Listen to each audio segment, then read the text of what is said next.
நாகை மாவட்ட கழகத்துடைய செயலாளர் கௌதமன் அவர்கள் இல்லத்தில் நடைபெறக்கூடிய மணவிழா நிகழ்ச்சி இந்த நிகழ்ச்சி. இந்த மணவிழா நிகழ்ச்சிக்கு தலைமை பொறுப்பை ஏற்று மணவிழாவை நடத்தி வைத்து அதே நேரத்தில் மணமக்களை வாழ்த்தக்கூடிய ஒரு சிறப்பான வாய்ப்பினை பெற்றமைக்கு நான் மகிழ்ச்சி அடைகிறேன். இந்த வாய்ப்பை எனக்கு உருவாக்கி தந்திருக்கக்கூடிய மணமக்களுக்கு, மணமக்களுடைய குடும்பத்தாருக்கு, உற்றார் உறவினர்களுக்கு,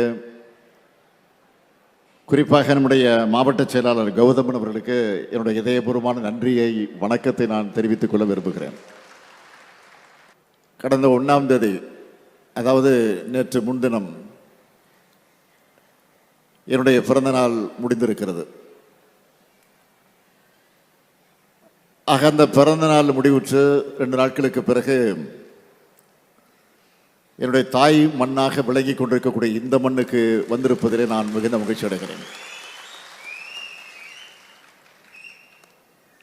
நம்ம கௌதமன் அவர்களை பற்றி சொல்ல வேண்டும்னா சொல்லிக்கிட்டே இருக்கலாம்.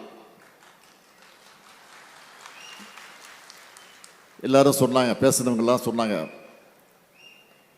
பேசுனவங்களுக்கும் தெரியும், பேச பேச வாய்ப்பு நேரம் இல்லாத காரணத்தால் பேச முடியாமல் இருக்கக்கூடியவங்களுக்கும் தெரியும், இங்கே வந்திருக்கக்கூடிய உங்களுக்கும் தெரியும் கௌதமனை பற்றி எவ்வளவு ஸ்பீடாக இருப்பார்னு உங்களுக்கு தெரியும். நம்முடைய தோழர் முத்தரசன் கூட பேசுகிற போது குறிப்பிட்டு சொன்னார்,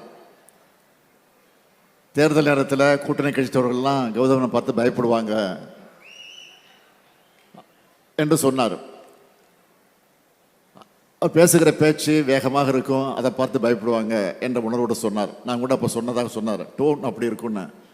கூட்டணி கட்சிக்காரன் மட்டும், எங்கள் கட்சிக்காரங்களே அவரை பார்த்து பயப்படுவாங்க.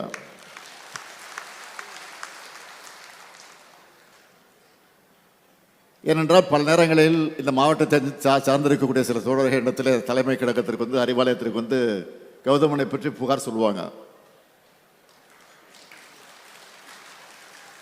எத்தனையோ நிகழ்ச்சிகளுக்கு நான் இந்த மாவட்டத்துக்கு வந்திருக்கிறேன். அப்போல்லாம் அவர் பட இருப்பார். வரவேற்கிற நிகழ்ச்சியாக இருந்தாலும் சரி, கொடியேற்று விழா நிகழ்ச்சியாக இருந்தாலும் சரி, பொதுக்கூட்ட நிகழ்ச்சியாக இருந்தாலும் சரி, அரசு நிகழ்ச்சியாக இருந்தாலும் சரி, நன்றி சொல்லுகிறவர் கூட நீங்கள் கவனிச்சிருக்கலாம். ரொம்ப உணர்ச்சி வசப்பட்டு அவர் பேசியதெல்லாம் நீங்கள் கவனிச்சிருப்பீங்க. எதற்காக சொல்கிறேன்னு சொன்னோம்னா, ஆனால் எந்த அளவிற்கு அவரிடத்தில் கழகப்பற்றும் இந்த கழகத்தின் மீது இருக்கக்கூடிய பாசமும், நம்முடைய தலைவர் கலைஞர் அவர்கள் மீது கொண்டிருந்த அன்பும், என் மீது இன்றைக்கு அவர் கொண்டிருக்கக்கூடிய அன்பும், அது இந்த இயக்கத்திற்கு பயன்படுகிறது என்பதில் நான் மிகுந்த மகிழ்ச்சி அடைகிறேன். நம்முடைய கௌதமன் அவர்கள் முதலாக அக்கரைப்பேட்டை கிளை செயலாளராக தன்னுடைய அரசியல் பணியை தொடங்கி அதற்கு பின்னால் மாவட்ட கழகத்துடைய பிரதிநிதியாக பொறுப்பேற்று பணியாற்றி நாகை நகர்மன்ற உறுப்பினராக அந்த பொறுப்பையும் பொறுப்பேற்று மக்களுக்கு தொண்டாற்றி அதற்கு பின்னால் மாவட்ட மீனவரணியினுடைய அமைப்பாளராக படிப்படியாக முன்னேறி இன்றைக்கு மாவட்ட செயலாளர் என்கிற அந்த பொறுப்பில் இருந்து பணியாற்றுகிறார் என்று சொன்னால், கழகத்தோடைய உள்ளங்களை எந்த அளவிற்கு இடம்பெற்றிருக்காம இதை விட வேறு எடுத்துக்காட்டு எதுவும் நான் சொல்ல வேண்டிய அவசியம் இல்லை. குறிப்பாக மீனவர்களுடைய வாழ்வுரிமை போராட்டத்திற்காக தொடர்ந்து போராடக்கூடியவர் நம்முடைய கௌதமன் அவர்கள். தமிழ்நாட்டு மீனவர்களுடைய பிரச்சனை தீர்ப்பதற்காக அரசு தரப்பில் அமைச்ச குழுவில் இடம்பெற்றவர் தான் நம்முடைய கௌதமன் அவர்கள். இலங்கைக்கு போய் அந்த கூட்டத்தில் கலந்துக்கிட்டு அதற்கெல்லாம் தீர்வு காண வேண்டும் என்று உதவியவர் நம்முடைய கௌதமன் அவர்கள். அதனால்தான் இன்றைக்கு தமிழ்நாடு மீன் வளர்ச்சி கழகத்திற்கு இயக்குனராக, இவரை தலைவராக இன்றைக்கு நாம் நியமிச்சிருக்கிற போது நீங்கள் புரிந்து கொண்டாக வேண்டும். கழகப்பற்றுக்கு ஒரு உதாரணத்தை சொல்லணும்னா, திருப்பரங்குன்றத்தில் ஒரு இடைத்தேர்தல் வந்துச்சு. அந்த இடைத்தேர்தல் நடக்கிறப்போ தேர்தல் பிரச்சாரத்திற்காக நான் ஒரு நாள் அந்த பகுதிக்கு போயிருந்தேன். நான் போயிருந்த நேரத்தில் நம்முடைய கௌதமன் அவர்கள் திருப்பரங்குன்றம் பகுதியில் ஒரு பகுதியில் பொறுப்பேற்று மாவட்ட கழகத்தை பொறுப்பேற்றுக் கொண்டு கௌதமன் அவர்கள் தலைமையில் கட்சி பணி ஆற்றி கொண்டிருக்கிறார்கள். தேர்தல் வேலை செஞ்சுக்கிட்டு இருக்கிறாங்க. நான் அன்றைக்கு போன போது அவருடைய சகோதரர் மறைந்து விட்டார் என்ற செய்தி வருது. அவர் இருக்க மாட்டார் என்று தான் கருதி தான் நான் போனேன். ஆனால் போனால் இருக்கிறார். நான் கேட்டேன், என்னங்க உங்கள் சகோதரி இறந்துட்டார், நீங்கள் போலியான்னு. எங்கள் தலைவர் வர்றப்போ நான் இல்லாமல் அது இருக்க மாட்டேன், அது ஒரு பொறுப்பு இடத்துல ஒப்படைச்சிருக்கிறீங்க சொன்னார். எதற்காக சொல்லுறேன்னு சொன்னார், தன்னுடைய சொந்த சகோதரன் மறைவு செய்தியை கேட்டு கூட அந்த கட்சி பணியை விட்டு விட்டாமல் அங்கிருந்து பணியாற்றி இருக்கிறான்னு சொன்னால், இதுதான் கட்சி, இதுதான் கழகம், இதுதான் குடும்பம் என்ற அந்த உணவை நான் எண்ணி பார்த்தேன்.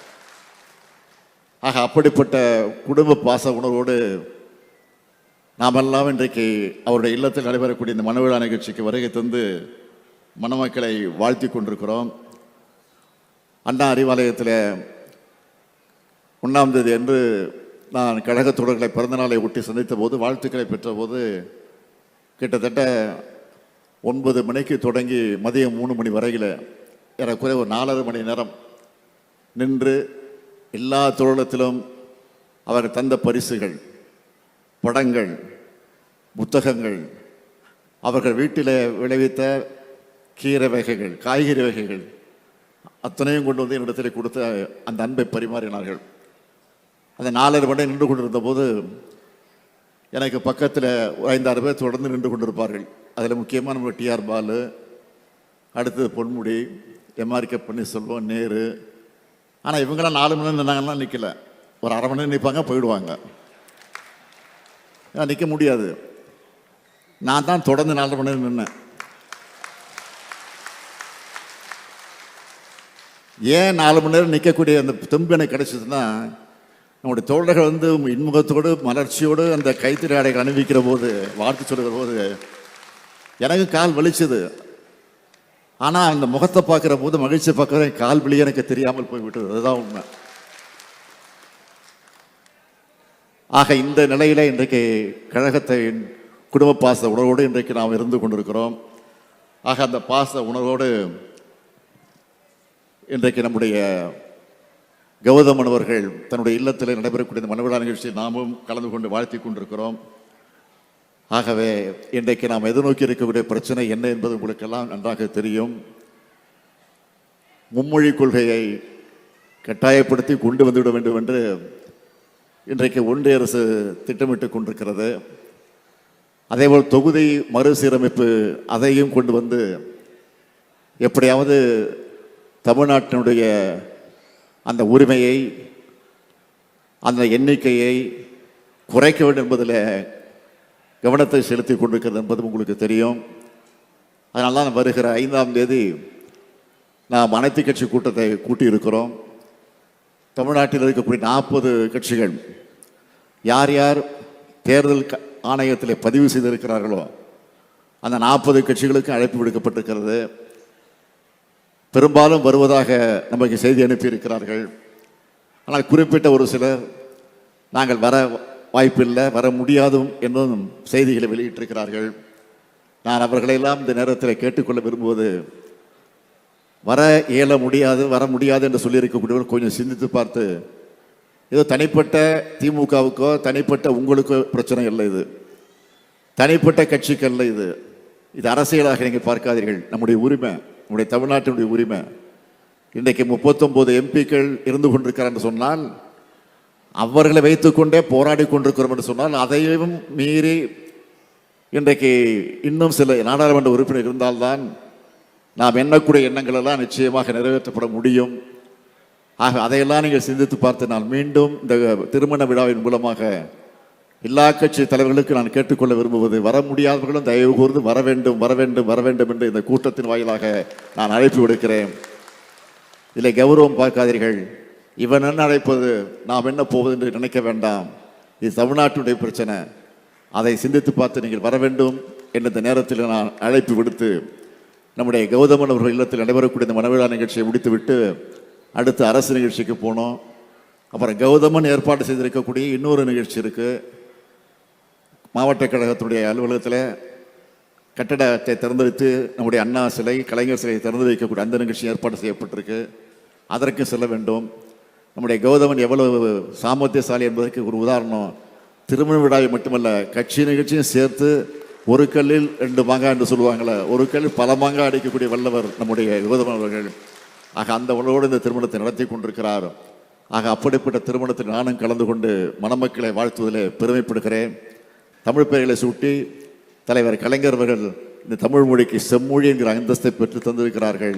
ஆக அப்படிப்பட்ட செம்மொழியில் அந்த தமிழ் பெயர்களை சூட்டுங்கள் என்ற அன்பான வேண்டுகோளை வைத்து புரட்சி கவிஞர் பாரதிதாசன் எடுத்துச் சொல்லி இருக்கக்கூடிய வீட்டிற்கு விளக்காய் நாட்டிற்கு தொண்டர்களாய் மணமக்கள் வாழுங்கள் வாழுங்கள் வாழுங்கள் என்று வாழ்த்தி மணவிழா கண்டிருக்கக்கூடிய உங்களை மீண்டும் ஒரு முறை வாழ்த்தி விடைபெறுகிறேன். நன்றி, வணக்கம்.